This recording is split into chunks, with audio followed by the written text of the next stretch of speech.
മുല്ലപ്പെരിയാറിലെ baby ഡാമിന്റെ അറ്റകുറ്റപ്പണികൾക്കായി മരങ്ങൾ മുറിക്കണമെന്ന ആവശ്യവുമായി തമിഴ്നാട് സർക്കാർ വീണ്ടും രംഗത്ത്. സുപ്രീം കോടതി നിയോഗിച്ച പുതിയ മുല്ലപ്പെരിയാർ മേൽനോട്ട സമിതിയുടെ യോഗത്തിലാണ് തമിഴ്നാട് വീണ്ടും ആവശ്യം ഉന്നയിച്ചത്.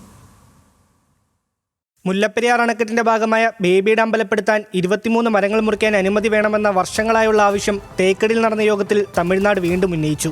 ബേബി ഡാം ബലപ്പെടുത്തലിന്റെ ഭാഗമായി മരങ്ങൾ മുറിക്കാൻ സംസ്ഥാന വനം വകുപ്പ് 2021 അനുമതി നൽകിയിരുന്നു. എന്നാൽ വിവാദമുണ്ടായതോടെ ഉത്തരവ് പിൻവലിച്ചു. 2022 തമിഴ്നാട് സുപ്രീം കോടതിയെ സമീപിച്ചു. ഇതേ ആവശ്യമാണ് മേൽനോട്ട സമിതി യോഗത്തിലും തമിഴ്നാട് പ്രധാനമായും ഉന്നയിച്ചത്. ബേബി ഡാം അറ്റകുറ്റപ്പണി നടത്തിയ ശേഷം ജലനിരപ്പ് 182 അടിയാക്കാനാണ് തമിഴ്നാടിന്റെ നീക്കം.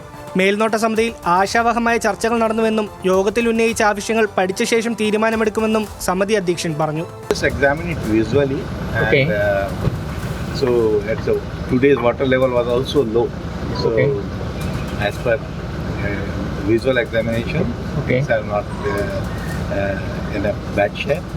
അണക്കെട്ടിലെത്തിയ സമിതി അംഗങ്ങൾ പ്രധാന അണക്കെട്ട്, ബേബി ഡാം, ഗാലറി, സ്പിൽവേ എന്നിവിടങ്ങളിലെല്ലാം പരിശോധന നടത്തി. ന്യൂസ് മലയാളം, ഇടുക്കി.